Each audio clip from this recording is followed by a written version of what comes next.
This video brought to you by EquestrianCoach.com, the world's leading equestrian education source.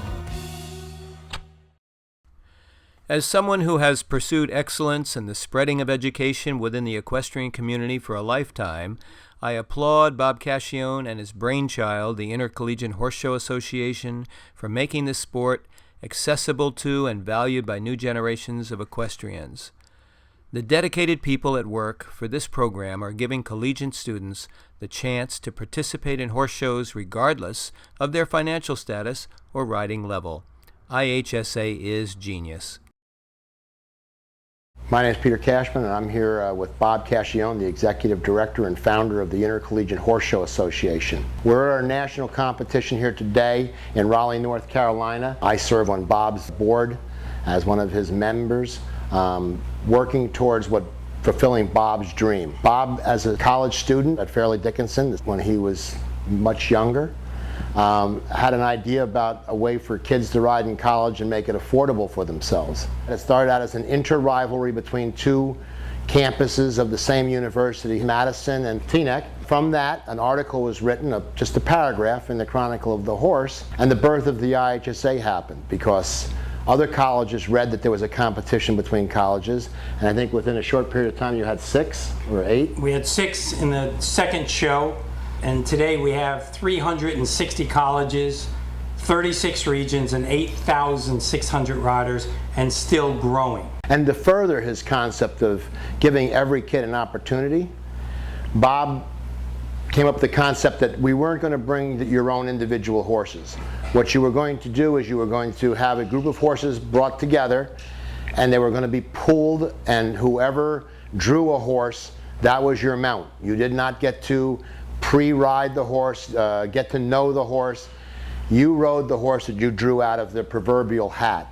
And that's still our concept. 46 years later, the riders are going to the draw table, drawing a horse out of the hat. You don't get to ride in school the day of the show.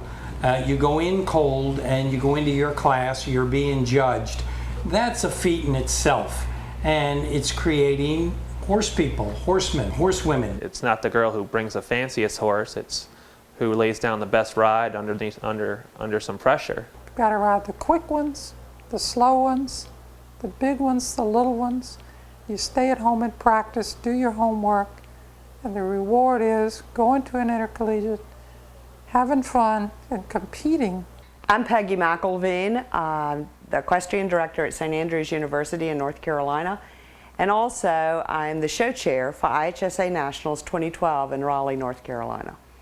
Organizing this event has been a 2-year process. There are over 200 volunteers, from professionals who have taken time off from work to students who are studying for exams at night after they've worked 12 to 14-hour days. The volunteers are the backbone of the running of IHSA Nationals. We have had just terrific response from sponsors all over the country. From our major national sponsors within the industry, the United States Equestrian Federation, the United States Hunter Jumper Association, American Quarter Horse Association, and the National Reining Horse Association, as well as our private sponsors that understand the importance of collegiate riding for these young people. I'm Scott Evans. I'm Christine Tauber. And we are the judges of the 2012 IHSA Finals, and we have a few thoughts that we'd like to share with you about this finals. We're very impressed. We've been judging for a couple days, and I must say the level of riders and the level of horses is very high caliber. The horsemanship is outstanding. There almost isn't a bad draw anymore on the horses. And this is very impressive because what it's giving is everybody a chance to compete equally. And we discussed several times that you almost forget you're looking at riders on strange horses. They ride so well and manage them so well that certainly their level of education and coaching has come way up over the years. It really has, and the difference between these finals compared to all the others is that the coaches for all the different colleges they bring the horses here. So they're choosing these horses from all over the country. And what they've done this year, which is different than the others, is that they've actually shipped them in here, taken a few extra dollars, as we know how hard that is to come by these days, and they've taken that money and really put it into the horse flesh. And from our point of view, that's what it's all about. It takes it to a whole new level. We have a phenomenal bunch of dedicated coaches who are professionals who have, because of him, donated a lot of their life to making this happen. And if you get sucked into Bob's vortex, as we call it, you're hooked for life. I mean, we have a group of professionals that are in the Intercollegiate that rival anything in any association, and they do it for the love. I tell the kids all the time, every coach in every region deserves a thank you letter, because they do it because they love the horses, they love helping you develop and grow. There's no amount of money you could pay them to do what they do. Come on, knock those leads out. Let's go.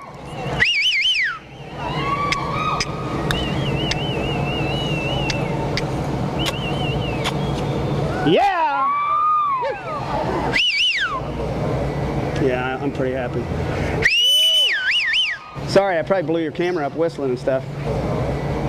The other aspect that's so unique and great in ours, and actually other organizations are now looking at it, is the team concept. You get like a whole team behind you. Someone's there supporting you, coaching you, cheering you on, you know, bringing you up when you had a mistake, or, you know, high-fiving you when you come out of the ring and you've had a really great round and you're really excited. Just qualifying for the national championship is a tremendous accomplishment for the student riders from all over the country. All the riders who just have worked so hard all year just for a 2-minute to 5-minute time period in the ring, and it's really special. That's a really cool thing to see at nationals. You see like all these teams working hard and supporting one another, and that's a cool aspect of IHSA. That's Bob's concept. He comes and he goes to probably 26 horse shows a year around the country, meets and greets every kid he can, talks to their parents. All the kids are important. Bob always insisted that we have riders from walk trot who came with nothing more than a desire to learn how to ride, all the way through to open. And we've had some of the best open riders in college, in the young ranks of junior riders through the USEF and USHJ. We've had 4 Olympians that rode in the IHSA. And we're very proud of that. BZ Patton Madden, Greg Best, Peter Weil, Mark Weisbecker. Mark went on to the 3-day squad in the Olympics. Everywhere we go, from the Kentucky Horse Park to Harrisburg to the Horse Complex to here at Raleigh, we run into kids who rode in the Intercollegiate and are now professionals in the industry. And that's our message, that we're producing the future. And I will add this, if I may. I'm very proud of this. This past year, the USHJA gave me the President's Award. The USEF, 1 month later at their convention, gave me the Equus Foundation USEF Humanitarian Award and a $5,000 check, which I put right into the Scholarship Foundation of IHSA for 5 more scholarships. Then a big college in New Jersey, Centenary College, gave me a Doctor of Humane Letters, and I just got the Visionary Award from the American Publicists Association in this country. That tells me that collegiate riding in this country has now been recognized by the large governing bodies and horse organizations out there.